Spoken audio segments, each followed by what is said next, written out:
Hello friends, welcome to GTA video channel. और Angular development series में आज हमारा वीडियो है how we can create component in Angular. So आज के वीडियो में हम देखेंगे किस प्रकार हम अपने एंगुलर एप्लीकेशन में एक न्यू कंपोनेंट क्रिएट कर सकते हैं, किस प्रकार हम अपने कंपोनेंट को रेंडर करवाते हैं और किस प्रकार हम अपने कंपोनेंट में अपना लॉजिक इंप्लीमेंट कर सकते हैं।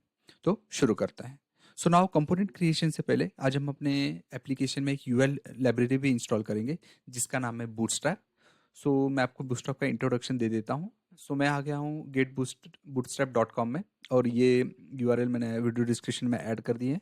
सो बूटस्ट्रैप बेसिकली एक यूआई लाइब्रेरी है जो कि हमें इनबिल्ट यूआई कंपोनेंट प्रोवाइड करती है। ओके, सो लेट्स से मैं थोड़ा स्क्रॉल करके कंपोनेंट सेक्शन में आ जाता हूँ और मैं हूँ अलर्ट सेक्शन में। सो आप यहाँ देख पा रहे होंगे जो भी मुझे अलर्ट का यूआई बनाना है वो ऑलरेडी इन प्लेस है। जस्ट मुझे यहाँ से उसका कोड कॉपी करना है एंड अपने एप्लीकेशन में पेस्ट करना है और मैं डायरेक्टली उसे यूज़ कर पाऊंगा। मुझे स्क्रैच से कोई भी यूआई लॉजिक नहीं लिखना होगा अलर्ट क्लिक करने के लिए।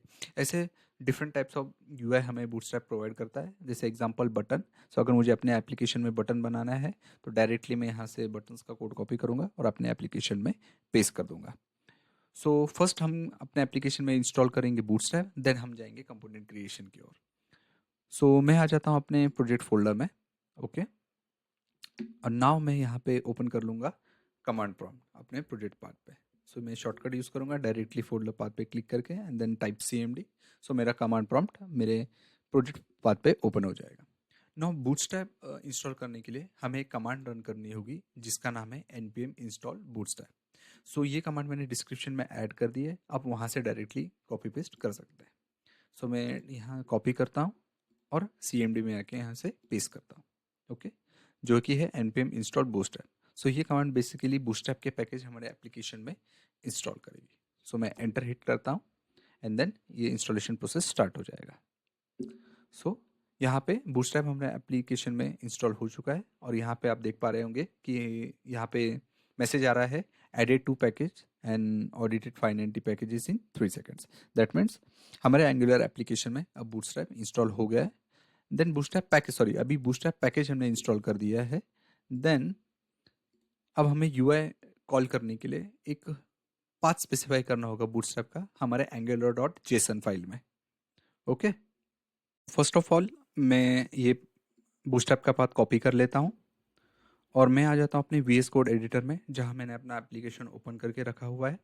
ओके, एंड देन मुझे ये पाथ अपने एंगुलर डॉट जेसन फाइल में स्पेसिफाई करना है। देन मैं अब अपनी angular dot JSON file open करूँगा। सो VS कोड में फाइल सर्च करने का शॉर्टकट है Ctrl+P, और जैसे आप Ctrl+P क्लिक करेंगे आपके सामने एक सर्च बार ओपन होगा। वहाँ आप अपने फाइल का नाम सर्च कर सकते हैं और मुझे सर्च करना है एंगुलर डॉट जेसन फाइल। सो मैंने एंगुलर टाइप किया है एंड मुझे सजेशन में आ चुका है कि Angular dot JSON file. Then मैं एंटर हिट करूँगा तो फाइल ओपन हो जाएगी। नाउ मैं Ctrl+F प्रेस करूँगा सर्च करने के लिए और वहाँ मैं सर्च करूँगा styles. Okay, then style search करते ही मुझे स्टाइल नाम का एरे मिल जाएगा और वहाँ मैं अपने बूटस्ट्रैप का पाथ स्पेसिफाई कर दूंगा। ओके, एंड Ctrl+S यूज़ करके मैं अपने चेंजेस सेव कर लेता हूँ। ओके, सो नाउ जैसे आप एंगुलर डॉट जेसन फाइल में अपने चेंजेस सेव कर लेंगे आपको अपने एप्लीकेशन को रीरन करना होगा। सो आप देख पा रहे होंगे यहाँ मैंने अपने एप्लीकेशन को ऑलरेडी रन करके रखा है जहाँ ब्राउज़र में अब हमारा यूआई रेंडर हो रहा है। नाउ इसे हमें स्टॉप करके रीरन करना होगा।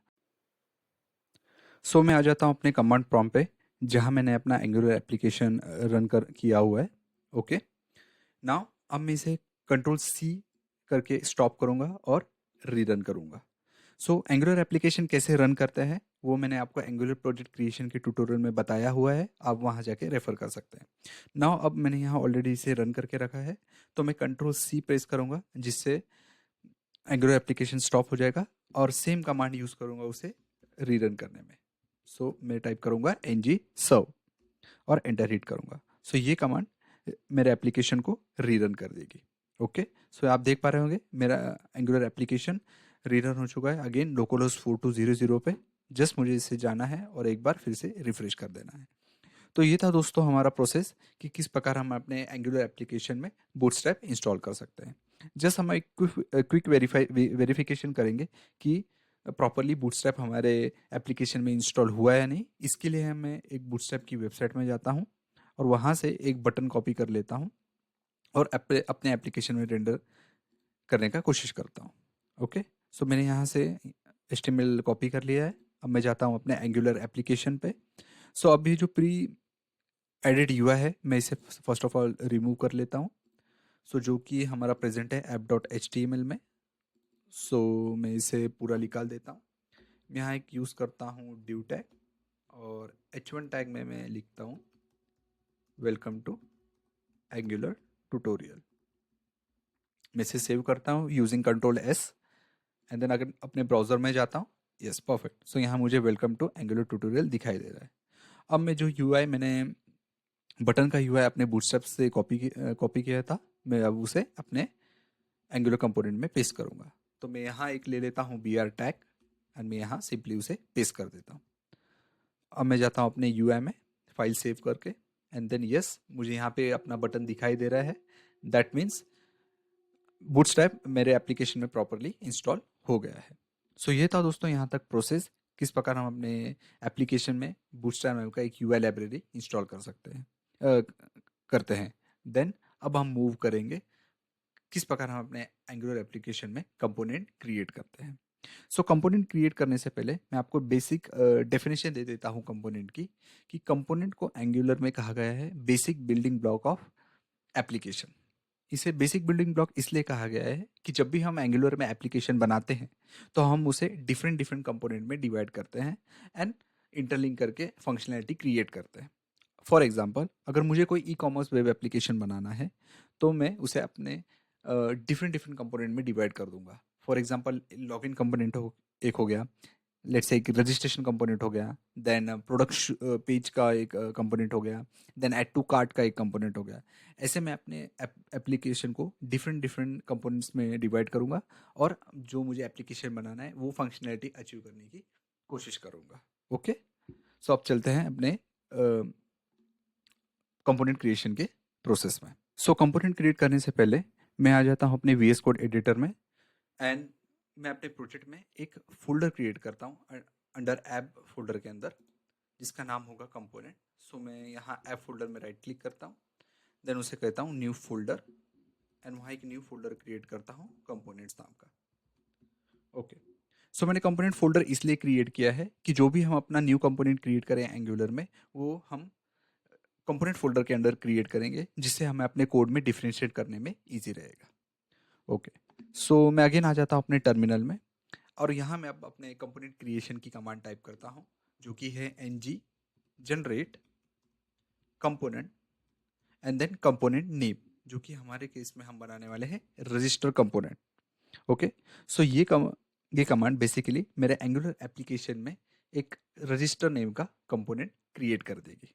ओके, और ये जो प्रोसेस है कंपोनेंट क्रिएशन का, हम इसे बोलते हैं component creation using Angular CLI, that mean using command line interface. So जो भी हम ये कंपोनेंट क्रिएट कर रहे हैं, हम एक कमांड लाइन इंटरफेस यूज कर रहे हैं, कमांड प्रॉम्प्ट में एक कमांड टाइप कर रहे हैं जो कि एंगुलर एप्लीकेशन में एक कंपोनेंट क्रिएट कर देगी। ओके, सो जो कि है ng generate component register. Now इस कमांड को मैं एक शॉर्टकट में भी लिख सकता हूँ, ng और फिर अगेन कंपोनेंट का नेम। सो यहाँ g हमने जनरेट की जगह लिख दिया g एंड कंपोनेंट की जगह लिख दिया c। Okay, and then same command ये रजिस्टर नेम का कंपोनेंट मेरे एप्लीकेशन में ऐड कर देगी। ना आपको याद होगा मैंने यहाँ पे एक फोल्डर क्रिएट किया था कंपोनेंट, और मैं चाहता था कि मेरा ये रजिस्टर कंपोनेंट इस फोल्डर के अंदर ऐड हो। सो डायरेक्टली नेम देने से पहले मुझे अब फोल्डर का नेम देना होगा। सबसे पहले कंपोनेंट्स, देन स्लैश मेरे कंपोनेंट का नाम, जो कि मेरे केस में है रजिस्टर। अब मैं एंटर हिट करूंगा और यहाँ आप देख पा रहेंगे यहाँ क्रिएट लिख के आ रहा है। दैट मीन्स मेरा कंपोनेंट सक्सेसफुली क्रिएट हो चुका है। मैं कंपोनेंट फोल्डर को एक्सपांड करूंगा और वहाँ मुझे मिलेगा register folder, and register folder के अंदर मुझे मेरे कंपोनेंट्स की सारी फाइल दिख जाएंगी। सो नोट करने वाली बात यहाँ ये है कि कंपोनेंट्स के अंदर जब भी हम एंगुलर में कंपोनेंट क्रिएट करेंगे तो उसमें ये 4 फाइल्स का होना बहुत ज़रूरी है, जिसका नाम है register.ts, spec.ts, then HTML and CSS। Then अगर ये चारों फाइल एग्जिस्ट करती है दैट मीन्स हमने प्रॉपरली अपना कंपोनेंट जनरेट कर लिया है। Okay, and again component generation का जो सिंटैक्स है उसमें एक मोस्ट इंपॉर्टेंट बात यह है कि जब भी मैं कंपोनेंट क्रिएट करूंगा, लेट्स से अगर मेरा कंपोनेंट का नाम होगा user registration component, so let's say user register. Okay, so ये कमांड यूजर रजिस्टर नेम का कंपोनेंट मेरे एप्लीकेशन में क्रिएट करेगी। बट यहाँ इशू ये है कि जब भी हम एंगुलर में कंपोनेंट क्रिएट करते हैं तो उसमें नेमिंग में कंपोनेंट नेम में स्पेस अलाउ नहीं होता। लेट्स से अगर मैं कमांड रन करता हूँ तो ये आपको एरर दे देगा। ओके, तो एंगुलर में जब भी हम कंपोनेंट नेम स्पेसिफाई करते हैं तो उसमें स्पेस अलाउ नहीं है। आइदर आप डायरेक्टली विदाउट स्पेस के लिखे या फिर उसमें लेट्स से एक हाइपन दे के आप अपना नाम स्पेसिफाई कर सकते हैं कंपोनेंट का। ओके, सो यहाँ पे हमने अपने एप्लीकेशन में कंपोनेंट प्रॉपरली क्रिएट कर लिया है। अब हम उसके अंदर की फाइल्स को समझने की कोशिश करेंगे। तो सबसे पहले मैं ओपन कर लेता हूँ register.ts file, then HTML file and then CSS file.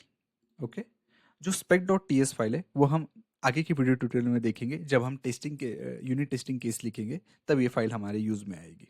सो अभी के लिए जो 3 मोस्ट इंपॉर्टेंट फाइल है वो है register.ts, register.html एंड register.css। सो मैं हूँ register.ts के अंदर और आप ये कुछ बॉयलर प्लेट कोड देख पा रहे होंगे।